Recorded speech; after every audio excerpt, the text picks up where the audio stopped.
Қайырлы күн баршаңызға. Бүгін мен сіздермен карамель пирогымен рецептімен бөлісемін. Менің каналыма тіркеліп, лайк басып, комментарий жазып қойыңыздар.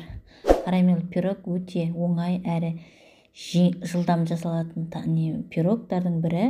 Ол үшін алдын ала біз ертілген сары майымызды құйып аламыз, яғни алдын ала бірінші ертеміз. Оған аздаған қант қосамыз, яғни шекер қосып, өзіңіз білесіз енді. Қант дейме, шекер дейме, әр жерде әртүрлі айтады. Сосын бір жұмыртқаны қосамыз пирогқа. Әдемі, жаңағыдай жұмсақ болады, енді пирог майлы, күшті болады. Бір жұмыртқамызбен шекерімізді қосып, былғап араластырып аламыз. Оның үстіне содан кейін барып аздаған разрыхитель, яғни бір чайный ложка ма, или жарты чайный ложка болса да болады. Разрыхитель көп болып кетсе де тестасы онша болмай қалады да. Сол үшін қатты көп разрыхительдің де қажеті жоқ. Енді ұнымызды алып, үккіштен өткізіп, жақсылап алуымыз керек. Өйткені үккіштен өткізген ұн өте бір пышны, бір жаңағыдай жеңіл күшті болып тұрады да, үккіштен өткізсе. Неғұрлым үккіштен өткізген дұрыс, онда барлық нәрсеге де үккіштен өткізіп алып, жақсылап былғаймыз. Сықпай венчиктің көмегімен былғадым мен басында. Содан кейін барып қолмен жасай бастадым. Мына жерде ұным аздау болып қалды. Енді аз болғандықтан белгілі болды, енді аз болады, сондықтан тағы да добавкілеп қостым. Көп ұнды да қатты көп пайдалана берудің де қажеті жоқ. Слишком көп болып кетсе де тесті қатты болып кетеді. Сол үшін көп ұн салудың да қажеті жоқ. Жақсылап араластырып, ұнды жаңағыдай не қылып, тестін илеп, қамыр қылып, қаттылау қылмайсыз, қатты өткен. Көп ұн болып кетсе, тесті қатып қалады ғой. Жұмсақтау болған дұрыс, көп ұнның да көп қажеті жоқ. Жақсылап илеп аламыз, қолымызбен илеп осылай. Жақсылап, жаңа арасында комоктары болмасын, барлығы разрыхитель бәрі араласу керек. Сол үшін жақсылап араластырып алдым мен енді. Шамалы майлау болғасын ба, қатты несі көп болса да, ұн аз болса да, бір майлы болса да, басы бірікпей қалады кейде. Сол үшін прям көп те емес, аз да емес, ұн қосу керек. Көз мөлшерімен қоса берем мен енді. Андай ештеңемен өлшеп алмаймын. Көз мөлшерімен тек тесті қамырда пайдалана беремін. Сол үшін сіздерде өздеріңіз қарайсыздар. Если граммен өлшеп салбасаңыздар да болады. Өлшеп тесті алдын ала дайындап, сосын келесіде белгілі болады, қанша керек болатындығы тестінің. Некеңіз тестін неғып алдым, илеп алдым. Енді осы столдың үстіне қамыр қылып бастырып, бастарын біріктіруіміз керек. Әбден жақсылап бастарын біріктіріп алу керек. Май болған соң осындай недеу болып тұрады да, жұмсақ, бір прям күшті болып тұрады. Мен енді асықпай әдемілеп осылай қылып аламын да, сосын салфанмен одноразовый кәдімгі салфанды аламын да,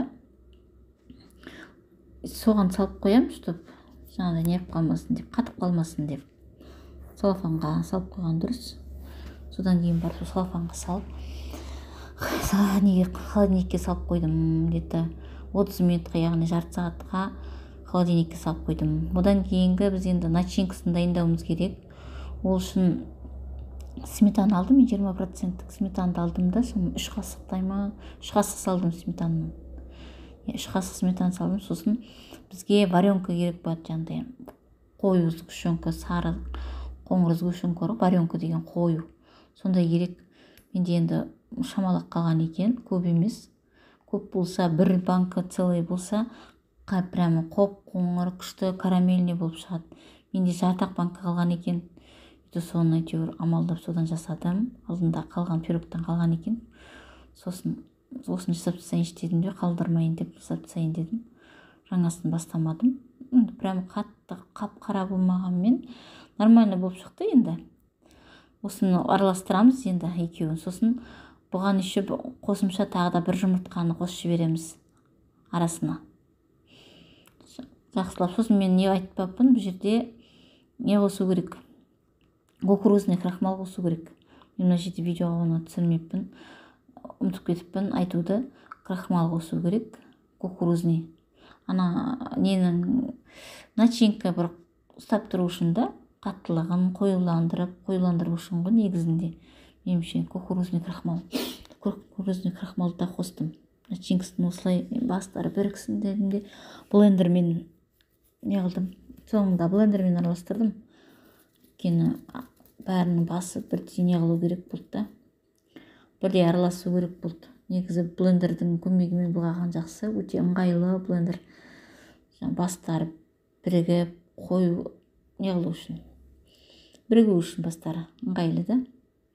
Блендердің көмегімен жасаған. Блендердің көмегімен жасап алдым, бәрін араластырып асықпай.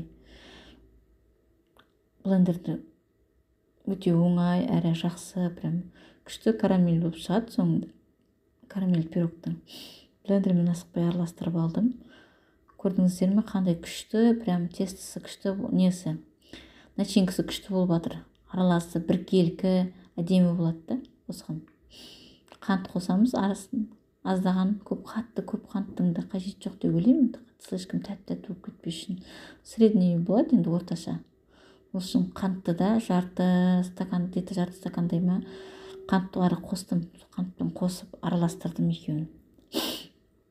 Әдемілеп бір массасы, бір однородный жақсы болу керек та, қою. Тестінің ненің, начинканың. Осыны енді мінекей дайын болды бізде. Начинкасы енді қамырды алып формаға саламыз.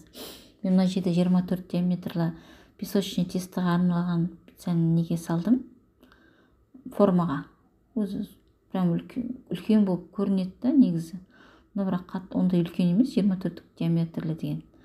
Жаңағы тестіміз, жаңғысы холодильникке салып қойғам, жарты сағат өтті. Жақсы болып прямо. Сосын астары көтеріліп кетпес үшін жаңында тестінің вилкамен асықпай жайып аламыз да вилкамен. Содан кейін барып мен қолыммен жан жақтарын шектерін қолыммен жасадым. Әдемілеп бортиктерін, яғни бортиктен әдемілеп қолыммен басып жақсылап жасап алдым. Вилканың көмегімен де жасадым. Өйткені басып тестінің ортасы көтеріліп кетпес үшін вилкамен басып жасадым. Жетінде, ортасында бәрін вилкамен бастырдым да. Сосын начинкамызды құямыз енді. Көрдіңіздер ме? Сұрағанда прям сұйық сияқты болып тұр, но бірақ піскен кезде кукурузный крахмал қосқасын жақсы болып тұрады, күшті прям. Осыны аламыз да 180 градуста пісіреміз. Жарты сағат, 40 минутта. Мінекей көріңіздер қандай күшті болып шықты, дайын. Мұздатып қойса вообще күшті болып тұрады. Мен енді мұздатып үлгерген жоқпын. Піскеннен кейін сразу көрсеттім, кесіп, не қараңыздар, ешқандай ағып кетпейді, тестісі, начинкасы қою күшті болып шықты. Егер видео ұнаса, маған лайк басып, комментарий жазыңыздар. Видеоның соңына дейін көргендеріңізге рахмет сіздерге. Комментарий, подписка жасап, менің каналыма тіркеліп қойыңыздар. Рахмет барлықтарыңызға.